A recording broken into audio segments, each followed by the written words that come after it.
Multi-thousand dollar. So ito ang wealth mo is 2,000 is at 2,000 or more local units. 2,000 or more local units of a currency. Of a local currency. Okay. So kung ang pera mo, ang wealth mo ay 2,000 pataas, multi-thousandaire ka na. Well, dito pumapasok yung mga Pilipino. Kasi ang regular salary ng Pilipino is more than 2,000.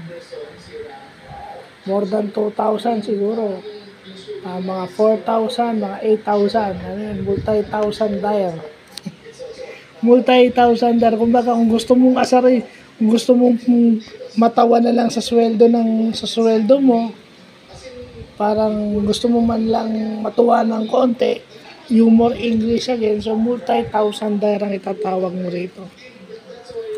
More than more than 2,000 units of a local currency. So, yun yung natututunan natin bago.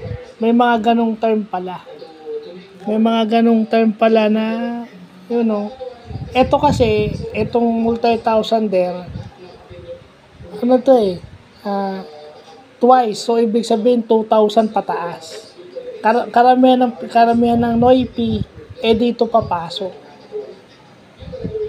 Kasi pag arawan ka o pakyawan ka sa construction, dito pumapasok yan. At maraming ganyan. Most people are like that. So, yun. Butit na nalaman natin yan. Humorous English terms. So, ibig sabihin, slang na usapan ng mga Americans and British. O mga Amerikano at saka Briton. Yung Amerikano, pwedeng African American, pwedeng yung white American. Okay, pwede yun. Yung mga British people, yan. Yan yung mga sa conversation nila. Kumbaga, lang yun, gaya ng sinabi ko kanina, pang-asar, parang gusto mo lang tawanan. Pero if you look at the serious side of it, most people are multi-thousand-dollar. Kung titingnan mo. Kaya nga, maiintindihan mo na rin yung logic na maraming mga tao ang kumakapit sa patalim kasi ayaw nilang multi-thousand-dollar lang sila habang buhay o hanggang sa mamatay sila. Gusto mo maging billionaire, di ba? Or even trillionaire kung po pwede, di ba? So, yun. Yun yung natin.